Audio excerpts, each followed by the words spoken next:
Seja bem-vinda, seja bem-vindo ao Pod Contas, o podcast da Escola Paulista de Contas Públicas, vinculada ao Tribunal de Contas do Estado de São Paulo.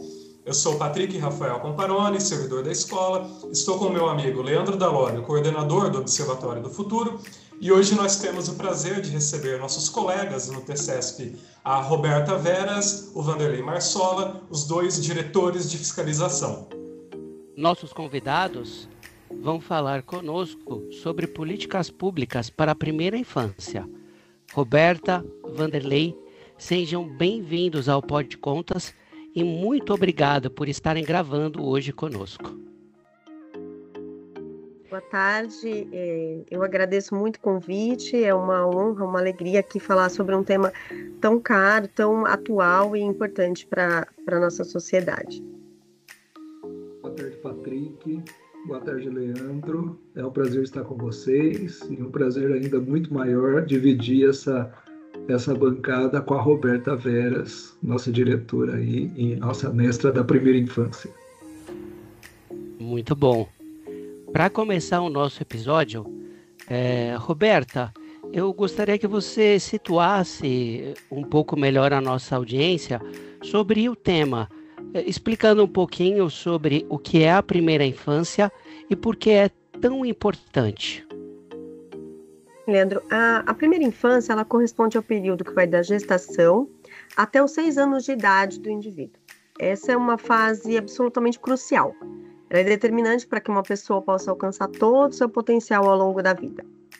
Esse período ele é conhecido como uma janela de oportunidade, justamente porque nessa etapa que é a aquisição de habilidades, o desenvolvimento de competências, isso acontece de forma muito rápida e eficaz. Para você ter uma ideia, nesse momento o cérebro humano é capaz de registrar cerca de 1 milhão de sinapses por segundo. É muita coisa, 1 milhão por segundo. E ao final dessa fase da primeira infância, meninos e meninas já terão estabelecido cerca de 90% do total das conexões neuronais que eles vão carregar para o resto da vida. Então, é um período marcado por um grau altíssimo de plasticidade no desenvolvimento neurológico humano, né? O cérebro ele se desenvolve de maneira acelerada e aí nessa fase ele é extremamente receptivo a estímulos e a cuidados que recebe do ambiente. Vê que interessante, a gente tem muitas pesquisas científicas nessa área já que mostram que justamente nesse período da vida ocorre uma grande absorção de informações, a aprendizagem facilitada e também a formação de bases emocionais, sociais e cognitivas. E essas bases elas são essenciais para o futuro da criança. Por isso que, voltando à questão da importância da primeira infância, por isso que intervenções e estímulos adequados nessa fase podem ter impactos duradouros e extremamente positivos no desenvolvimento global do indivíduo. Realmente, Roberto, o desenvolvimento na primeira infância tem um papel decisivo na capacidade de cada criança aprender, se adaptar às mudanças e demonstrar resiliência diante de situações difíceis. Isso significa que a influência dessa etapa não se restringe apenas às habilidades cognitivas, mas se estendem também àquelas habilidades sociais e emocionais. E é importante lembrar, o ambiente, as interações, as brincadeiras, tudo que está ao redor influencia diretamente o crescimento físico, mental e emocional da criança. Para que ela possa alcançar todo o seu potencial, é fundamental que cada afeto, cuidado, estímulo e proteção. Quando conseguimos assegurar o pleno desenvolvimento deste começo de vida, estamos contribuindo sim para a ruptura das desigualdades, quebrando ciclos de pobreza, combatendo diferentes formas de violência e promovendo aí uma sociedade mais saudável, uma sociedade mais justa. E isso não é uma ideia nossa, experiências de diferentes partes do mundo já demonstraram que investir na primeira infância é uma das estratégias mais eficazes para acabar com a pobreza intergeracional. Tem um estudo muito conhecido, muito reconhecido de um economista chamado James Heckman, foi prêmio Nobel de Economia, que aponta que quanto mais cedo se dá o investimento na primeira infância, mais efetivos e duradouros serão os resultados. Então, segundo esse economista, as habilidades se desenvolvem de forma crescente. As habilidades adquiridas na primeira infância, elas se desenvolvem de maneira complementar e dinâmica ao longo da vida. e elas são justamente impulsionadas por esses estímulos iniciais recebidos nessa fase. Tem um outro estudo importante que foi conduzido ao longo de mais de 30 anos, um estudo sólido, né, pela Universidade das Índias Ocidentais, e revelou que pessoas que receberam cuidados adequados lá na primeira infância, eles avançaram mais na escolaridade, tiveram salários 25% mais altos e apresentaram menos envolvimento em atividades ilegais, casos de depressão quando adultos. Então, isso tudo nos leva a crer que não dá para pensar em políticas para a primeira infância apenas focando em médio ou longo prazo, e é por isso que essa é uma demanda urgente. Quando você fala em política de primeira infância, você está falando de milhares de crianças que hoje, atualmente, vivem em situação de vulnerabilidade, extrema vulnerabilidade. E essas crianças correm o risco real de perder essa janela de oportunidade. Se o poder público não age com rapidez e efetividade, se as políticas não são pensadas para o hoje, né? Então, por isso que a gente fala que cada ação, cada política, que cada investimento feito agora transforma não apenas a vida dessas crianças, mas é um indutor de um futuro melhor de toda a sociedade. Com certeza, Roberta. E eu fico pensando que a gente fala, claro, em políticas para crianças, né, no primeiro momento, mas os efeitos disso a longo prazo, com crianças, enfim, bem formadas, nós vamos ter aí adultos também que vão atuar e poder entregar a sua contribuição para a sociedade de forma mais efetiva. Imagino que isso também possa ajudar até na aplicação de outras políticas públicas que precisarão ser feitas no futuro, né? Voltadas para essa população que vai estar já mais bem situada, digamos assim. Você, eventualmente, imagino, evita situações de pobreza, como vocês colocaram. Então, acho que quando a gente fala de primeira infância, a gente está falando de formação das pessoas e os efeitos disso vêm a longo prazo, sem dúvida nenhuma, né?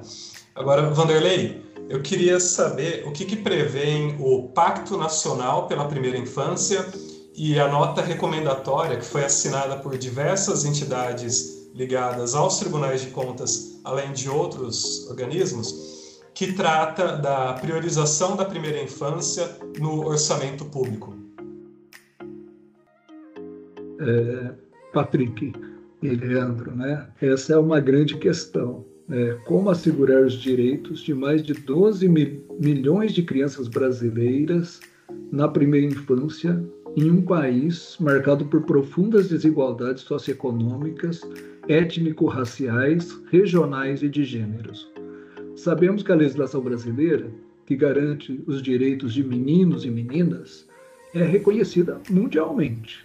Entretanto, a nossa realidade impõe desafios estruturais profundos, que são agravadas pela falta de desenvolvimento ou pela dificuldade na implementação de políticas públicas, que de fato beneficiem as famílias e as crianças. E é nesse contexto que surge o Pacto Nacional pela Primeira Infância, uma construção coletiva que buscou assegurar uma primeira infância mais feliz. O pacto nasce justamente da percepção de que é necessário fomentar, junto ao sistema de justiça, uma ação nacional específica e integrada para a promoção e a proteção dos direitos das crianças na primeira infância. E foi estabelecido lá em 2019, resultado de um compromisso firmado entre importantes atores das esferas pública e privada, todos unidos nas buscas pela efetivação dos princípios constitucionais de proteção social e de prioridade absoluta para as crianças de até 6 anos de idade, conforme prevê o nosso marco legal da primeira infância. O pacto contou, desde a sua criação, com a adesão de mais de 350 signatários, incluindo representantes da sociedade civil, do setor privado, universidades, poder executivo, legislativo e judiciário, sob a gestão do Conselho Nacional de Justiça até 2024. Esses atores empreenderam esforços, realizaram importantes ações em todo o país ao longo de 5 anos, sempre com o objetivo de promover os direitos fundamentais e garantir um começo de vida mais digno para as crianças brasileiras.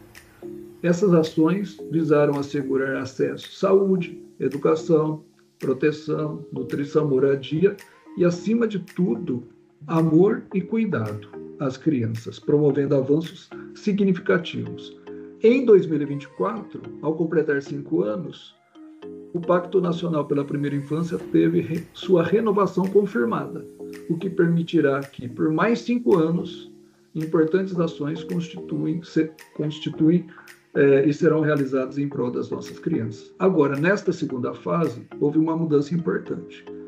O Conselho Nacional de Justiça, comprometido com o posicionamento democrático, desligou-se da gestão do pacto, repassando essa relevante missão ao Ministério dos Direitos Humanos e da Cidadania. Essa transição também representa um passo fundamental para o fortalecimento das políticas públicas voltadas à primeira infância, integrando essas ações em uma agenda mais ampla, comprometida agora com os direitos humanos das crianças. Entre as ações previstas para essa nova etapa estão o intercâmbio de conhecimentos sobre o funcionamento da rede de proteção, também o desenvolvimento de pesquisas e estudos relativos ao tema, a seleção, disseminação e compartilhamento de boas práticas, a capacitação, tanto presencial quanto à distância, de profissionais que atuam diretamente na primeira infância, essencial, como operadores do direito, psicólogos, assistentes sociais, profissionais da educação, conselheiros tutelares, entre outros. A realização de eventos de sensibilização, debate e intercâmbio de estudos e experiências sobre as diversas temáticas relacionadas diretamente à primeira infância, e ainda a realização de ações conjuntas voltadas à promoção dos direitos humanos, com especial ênfase à garantia dos direitos das crianças. Essa é um esboço inicial, e aí eu pediria para a Roberta também complementar essa questão do Pacto Nacional.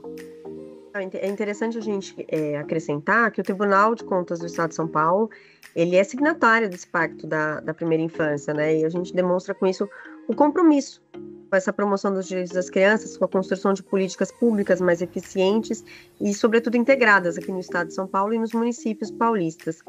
E a gente fala integrada, essa é uma palavra que vai ser repetida várias vezes quando a gente fala de políticas para a primeira infância, porque o pacto é, sim, um exemplo de esforços coletivos interinstitucionais, intersetoriais, e esse tipo de esforço, ele pode transformar a realidade, né, e garantir que as crianças tenham um começo de vida mais digno, mais protegido, cheio de oportunidades. O Patrick mencionou a nota recomendatória conjunta, que também é uma ação integrada, né, mais nessa linha do esforço coletivo.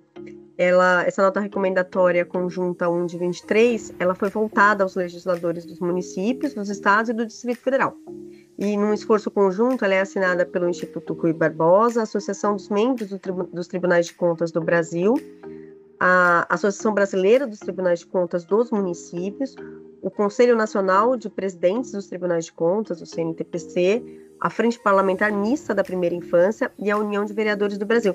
Vê que é um colegiado grande assinando essa nota recomendatória.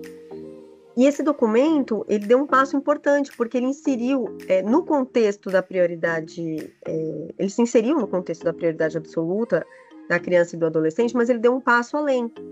Ele orienta os executivos municipais, estaduais e distritais para priorização da primeira infância já no processo de discussão e aprovação das suas leis orçamentárias, do Plano Plurianual, que a gente vai chamar de PPA, da Lei de Diretrizes Orçamentárias, que é a LDO, e da Lei Orçamentária Anual. Então, isso evidencia a posição de destaque que a primeira infância deve possuir já nesse processo orçamentário, para que essas políticas sejam possíveis, para que elas sejam efetivadas. A gente sabe que não tem mágica nesse campo de implementação de política pública, então isso precisa ser discutido lá na fase orçamentária, para que isso possa ganhar corpo nos 4 anos seguintes.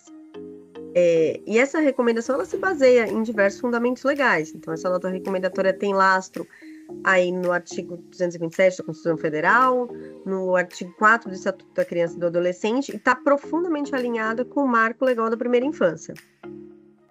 Essa lei, o Marco Legal da Primeira Infância, ele já traz a ideia, a necessidade de que, na elaboração dos planos estaduais, distritais e municipais de primeira infância, isso já seja alinhado à ideia do orçamento, e que isso assegure direitos essenciais de saúde, alimentação, educação, convivência, assistência social, essa cultura, sabe, essa ideia do brincar, do lazer, isso vai ser institucionalizado a partir desse marco legal. Isso precisa estar refletido nessa peça orçamentária.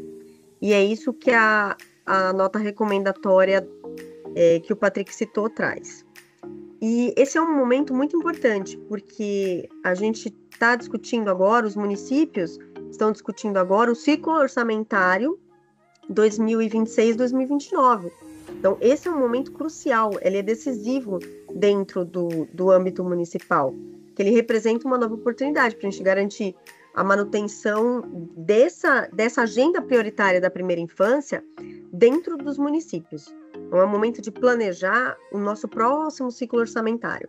Por isso que a gente está reforçando muito, e até teve uma nota recomendatória conjunta recente da Tricom, nesse mesmo sentido, conjunta da Tricom, IRB e CNTPC, número 1 de 25. E essa nota, curiosamente, ela trouxe dados que revelam desafios bastante significativos. Então, ela começa ali com dados de baixa taxa de matrícula em creche, isso realmente é um desafio extremo, a insuficiência de saneamento básico, baixa cobertura vacinal, e ela propõe ações específicas para os tribunais de contas nesse sentido, incluindo esse tipo de capacitação interna, externa, com gestores municipais, e a ideia é que a gente consiga incluir, e aí de maneira qualificada, a primeira infância dentro dos instrumentos de planejamento, PPA, LDO e LOA. Então é um esforço conjunto aí que os tribunais vêm fazendo para que essa primeira infância seja colocada, e aí essa palavra qualificada, ela representa muito desse esforço. A gente precisa fazer isso de uma forma que isso tenha reflexos concretos nos próximos anos, já diretos na primeira infância.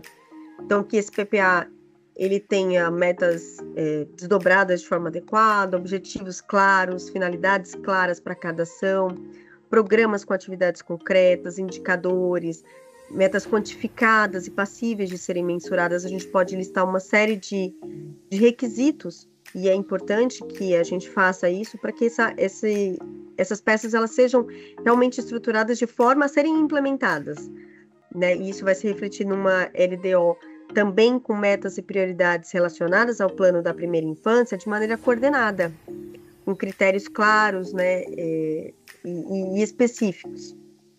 Então, é importante a gente citar também, aqui a gente fala um pouquinho de participação popular, né? É importante realizar audiências públicas durante esse ciclo orçamentário, de um formato acessível, garantir a participação ativa dos conselhos tutelares, que são fóruns muito importantes na defesa da criança, os conselhos de direitos das crianças e da sociedade civil em âmbito municipal e estadual, porque são espaços que permitem, né, ali, proposição de alterações, adequação dos instrumentos para a realidade daquele local. Isso tem que estar aderente à realidade do território, né? Então, a gente cita, no intuito aqui de ajudar, né, o legislador e o executivo, há diversos cursos, né? O ENAP tem um curso que chama Primeira Infância Primeira no PPA, um outro que chama Lei de Diretrizes Orçamentárias para os Municípios, estão disponíveis, são gratuitos na plataforma do ENAP. Recentemente, agora no mês de maio, a Fundação Maria Cecília Souto Vidigal, que é uma referência enorme no país quando se trata de primeira infância, lançou um material chamado Como Incluir a Primeira Infância no Plano Plurianual. E aí ele trata de casos concretos, de formas concretas que capitais aqui do Brasil fizeram para incluir a primeira infância nos PPAs. Então, esse material está disponível também no site da Fundação. Acho sensacional essa sua fala, Roberta, essa fala do Vanderlei. Como fala hoje em primeira infância, a gente está falando de uma política pública transversal, e como isso se relaciona com uma maneira muito estreita com diversos objetivos de desenvolvimento sustentável. Quando a gente fala do ODS número 3, por exemplo, que a gente está falando de saúde e bem-estar, do próprio ODS 4, de educação de qualidade, quando a gente fala do ODS 1, de erradicação da pobreza, do DS-10, que fala sobre a redução das desigualdades, e por aí vai. E tal qual, né, a Agenda 2030, eu vejo que a primeira infância, ela realmente acaba sendo uma abordagem assim muito ousada, uma abordagem assim muito completa, né, de uma política pública que de fato vai poder ajudar no desenvolvimento do nosso país, e isso realmente precisa dessa rede, dessa atuação conjunta dos tribunais de contas e também de outros órgãos públicos e da sociedade também. E nesse sentido, eu gostaria de perguntar para o Vanderlei que assim, em 2025 a gente promoveu, né, o TCESP, uma capacitação para auditoria operacional coordenada na primeira infância.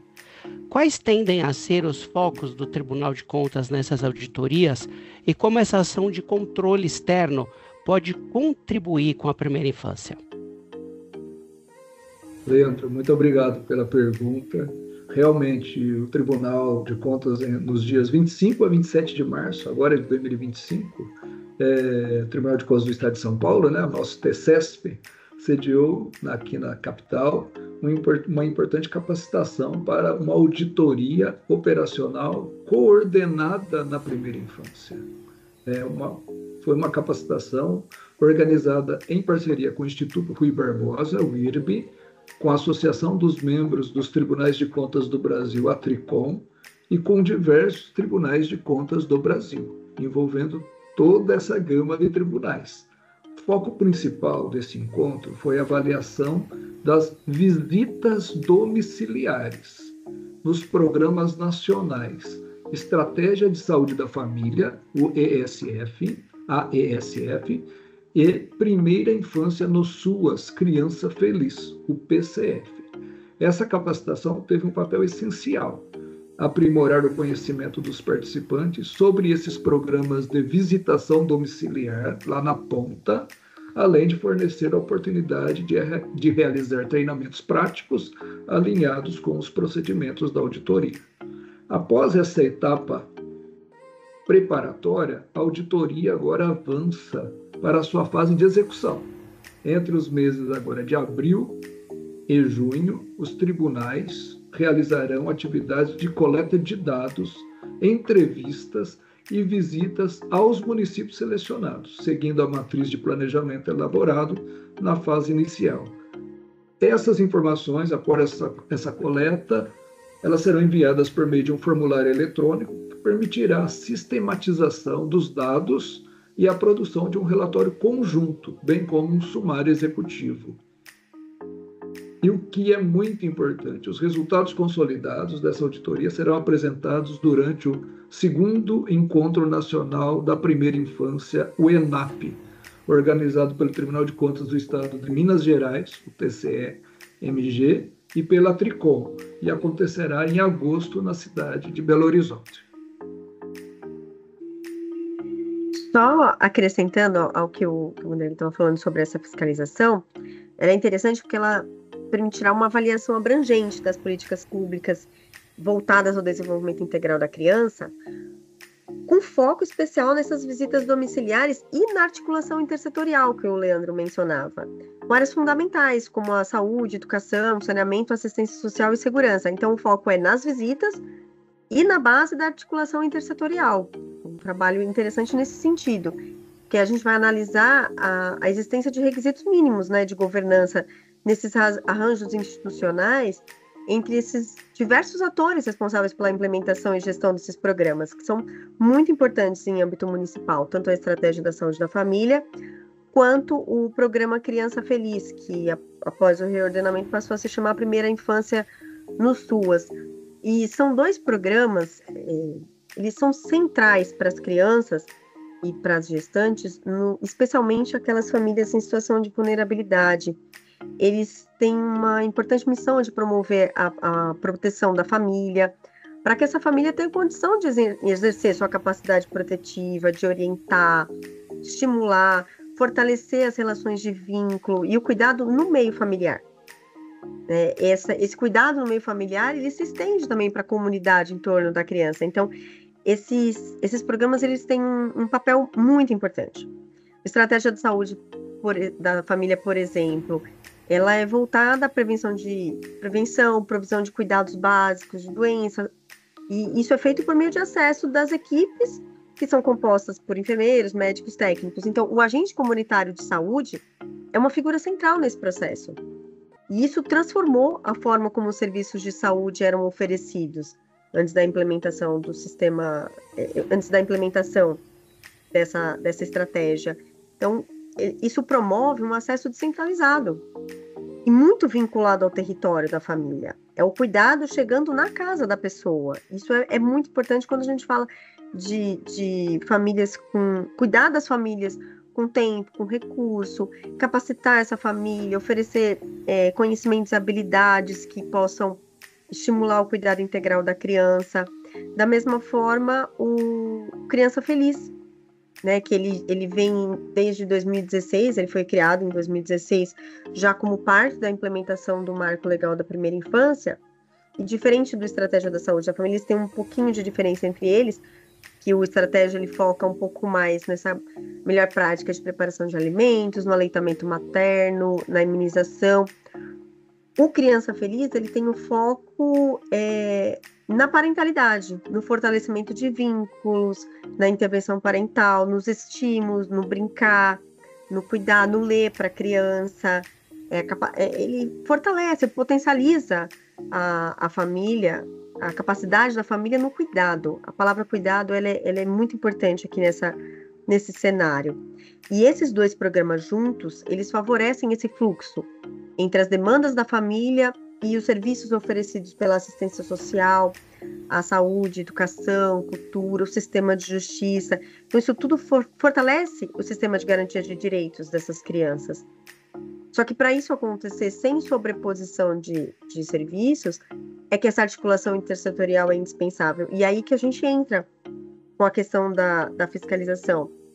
A gente quer chegar exatamente nessa articulação intersetorial e nessa governança, para ver se isso está realmente, se esses programas estão atingindo seu máximo potencial de ampliar direitos, o acesso mesmo a direitos fundamentais das crianças e dos adolescentes. E se isso foi criado, se foi criado um comitê intersetorial, se ele está funcionando, se há uma rede realmente de acesso que fortalece o acesso a vagas à creche, à vacinação infantil, se essa intersetorialidade está funcionando. E esse é o foco da nossa auditoria. Acho muito bacana assim, perceber na fala de vocês a relação dessa atenção com a primeira infância e os reflexos que isso vai ter numa estrutura familiar.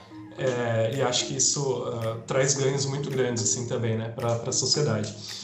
E eu queria saber, Vanderlei, agora, como que deve ser um bom plano municipal pela primeira infância? Patrick, o plano de primeira infância ele tem que ser muito incentivado, né? Porque ele vai fazer muita diferença na vida dessas crianças, né? De acordo com referências fundamentais, como a Fundação Maria Cecília Soto Vidigal, a Unicef, Rede Nacional pela Primeira Infância e o Comitê Gestor de Rede Nacional da Primeira Infância, um bom plano deve ser construído a partir de uma visão intersetorial, participativa e baseada em evidências. Primeiro, ele deve estar alinhado ao Marco Legal da Primeira Infância, a nossa legislação, que estabelece diretrizes para a formulação de políticas públicas integradas e eficientes, sempre considerando a criança como sujeito de direitos. O processo de elaboração de um bom plano passa inicialmente por um diagnóstico detalhado da realidade local.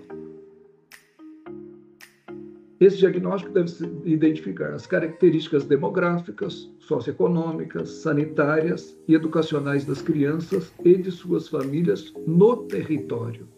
E é fundamental analisar dados como taxa de mortalidade infantil, cobertura vacinal, acesso a creches e pré-escolas, condições de moradia, saneamento, bem como os aspectos relacionados à proteção contra a violência e a segurança alimentar. E aí eu pediria para a Roberta complementar um pouco aí do plano da primeira infância também.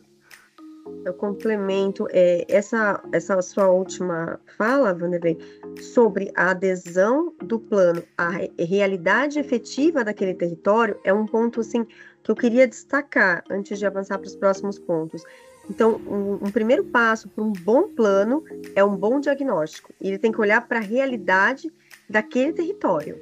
Não adianta um plano que ele é genérico, ele tem que estar aderente, senão não vai ser um plano com resultados. E ele precisaria garantir a participação efetiva dos diversos atores sociais. O Leandro já destacou isso numa outra pergunta, a gente já falou algumas vezes sobre isso, o quanto as políticas de primeira infância devem ser intersetoriais. E aqui o plano, novamente, precisa garantir a participação efetiva desses diversos atores. E aqui, para citar, como exemplo, o Conselho Municipal dos Direitos da Criança e do Adolescente. Tem que ser uma figura ativa nesse processo de criação do plano, tem que ser ouvido. E outros conselhos setoriais, como o Conselho da Saúde, da Educação, da Assistência Social, profissionais que eventualmente atuem diretamente com a primeira infância naquele município, famílias. Tem que ser um processo, de fato, participativo, né? Deve estabelecer claramente objetivos, metas mensuráveis, a gente falou sobre isso já na etapa das leis orçamentárias, e aqui de novo, metas mensuráveis, objetivos claros, e a previsão da atuação prática dessa intersetorialidade, como isso vai se dar, né? E o plano deve prever como se darão os fluxos e os encaminhamentos para garantir que essas ações sejam intersetoriais. Ele não pode ser uma mera carta de intenção. Precisa dizer, olha, quem faz o quê, quando, como, com que recursos, para garantir que, de fato, aquilo não fique uma proposição vaga e impossível de ser aplicada, né? O plano ele precisa ser tão prático quanto a realidade demanda. Isso tem que estar acompanhando. Então, tem que contemplar áreas como saúde. Então, como vai se dar atenção pré-natal, neonatal? Como a gente vai estimular a vacinação, a nutrição, a prevenção de doenças? E olhando para a realidade. Eu tenho no meu município um problema com o pré-natal, então eu tenho que focar naquilo. Por isso que a gente fala que é necessário estar aderente ao território. Então, a educação, a oferta de vaga na educação infantil, na creche, assistência social, o quanto a gente precisa estender, qual é a cobertura, qual é a vulnerabilidade do município, proteção contra formas de violências, os espaços públicos, como é que eu vou adequar o espaço público da minha cidade para aquilo ser amigável às crianças? Porque o espaço também é um lugar de brincar, é um lugar de crescer, é um lugar de explorar potencialidades, cultura, esporte, lazer. Então, tudo isso tem que estar dentro do plano. E, por fim, esse plano tem que ser aprovado, oficialmente aprovado. A gente precisa de uma lei municipal para que esse plano seja aprovado, tenha garantia de legitimidade, seja institucionalizado e ele se sustente politicamente ao longo do tempo, né? Porque a gente sabe que as gestões vão mudando. Então, o plano, ele discutido dessa maneira, com participação social, aprovado, institucionalizado, fazendo parte da vida do município, ele se sobrepõe a eventuais mudanças de gestão, né? Ele se perpetua no tempo. E é isso que ele tem que ser. Participativo, intersetorial, baseado em diagnóstico, orientado para resultado, institucionalizado e, por fim, monitorado. O plano ele tem que ser monitorado para que ele continue sendo executado e possa ser adequado ao longo do tempo, fazendo sempre sentido aquela coesão com a realidade. Se ele não for monitorado, ele pode perder esse fio. Realmente o monitoramento é uma etapa essencial para absolutamente todo e qualquer plano, né? Realmente a gente só vai conseguir ter bons resultados se realmente houver esse monitoramento, até para eventual correção de desvios, né? Readequação de rotas para a gente atingir os resultados esperados. Bom, a gente está chegando ao final do nosso episódio, mas antes de encerrar, eu gostaria de pedir para a Roberta e para o Vanderlei que deixassem uma mensagem final de vocês sobre essa fase tão crucial da infância e que requer a atenção de todos nós. Leandro, Patrick, primeiro agradeço, né, a oportunidade, o convite. reitera a importância do Comitê Intersetorial da Primeira Infância, do Plano Municipal de Primeira Infância. Da primeira infância está consignada no PPA, na LDO e na LOA, né? É um tema muito importante, ao mesmo tempo profundamente triste reconhecer que no Brasil ainda convivemos com múltiplas e desiguais infâncias. Estamos falando de milhares de crianças de 0 a 6 anos vivendo em situação de extrema pobreza, extrema vulnerabilidade, expostas a diferentes riscos e violências em contextos variados e privados de acesso aos mais básicos direitos constitucionais. Então, a gente roga aos administradores e com a contribuição dos tribunais, que façamos o monitoramento e um trabalho forte para a implementação desses planos e o monitoramento, sem dúvida alguma. Obrigado. Um instrumento importante, já que a gente vai deixar uma mensagem final, né, dos pontos que a gente acha que podem ser úteis para os gestores, aqui é no sentido de ajudar realmente. O CAD único, por exemplo, o CAD único, ele traz uma riqueza de informações muito grandes sobre a vulnerabilidade do município. Então, ele é um ponto central para nortear a elaboração dessas políticas públicas voltadas à primeira infância. Ali, a gente tem fontes de dados que permitem cruzamentos. A gente pode pensar, por exemplo, em extrair dados para priorizar oferta e atendimento de serviços, rastrear crianças com demandas de vagas em creches, eventualmente não informadas ou não inclusas ainda no radar do município, identificar territórios vulneráveis, planejar ações. Então, a gente chama atenção para a riqueza de dados que o CAD único tem. A gente já é um instrumento já muito consolidado e ali tem muita informação que pode ser usada para planejar, para priorizar. Um outro ponto que a gente chama atenção, a gente já falou, e novamente pensar em fluxos de encaminhamentos e articular esses protocolos, discutir, buscar ativa, como que isso vai ser feito no âmbito do território, fazer um diagnóstico multidisciplinar do território, abrangendo as mais diversas áreas, e aqui novamente o CAD único pode colaborar, tanto na riqueza de informações, e para qualificar essa prestação de serviço. Qualificar, por exemplo, a expansão de ofertas de vaga em creche, a expansão dos serviços da assistência social dentro do território, e isso é uma coisa muito importante. A gente chama atenção também para a criação do Comitê Intersetorial da Primeira Infância.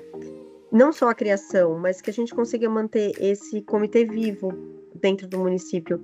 Ele é um fórum tão importante, é um fórum tão fundamental, né? Ali se discutem as questões mais básicas, mais prioritárias, desde da criação de fluxos até se isso está funcionando, se esses encaminhamentos estão sendo feitos de maneira eficaz dentro do município. E é muito comum que se criem os comitês, mas que eles deixem de funcionar ao longo do tempo, eles vão morrendo dentro do município, vão deixando de ter atividade. E aqui a gente vai, né, mais uma vez, chamar a atenção para a importância da causa da primeira infância. A primeira infância, ela é a causa das causas. Ela é urgente, ela é um esforço, ela exige um esforço coletivo para o hoje, né? Então, como a gente falou lá no comecinho, quando a gente deixa de fazer política pública de primeira infância hoje, a gente nega a uma geração inteira um direito mais básico de crescer, né, de se desenvolver de maneira plena.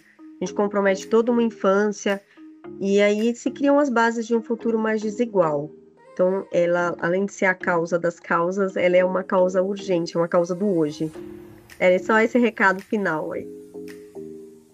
Eu quero agradecer demais essa oportunidade de falar sobre esse tema com vocês, Roberta, Vanderlei, Leandro. Eu tenho a impressão que nós falamos sobre uma fase muito especial na vida de cada indivíduo, né? Para que, como a Roberta colocou agora ao final, para que cada pessoa tenha condições de desenvolver os seus potenciais no futuro. E eu entendo que todos tendem a ganhar com isso. A você, eu agradeço por nos prestigiar com a sua audiência e convido para nos reencontrar no próximo episódio do Pod Contas. Até a próxima!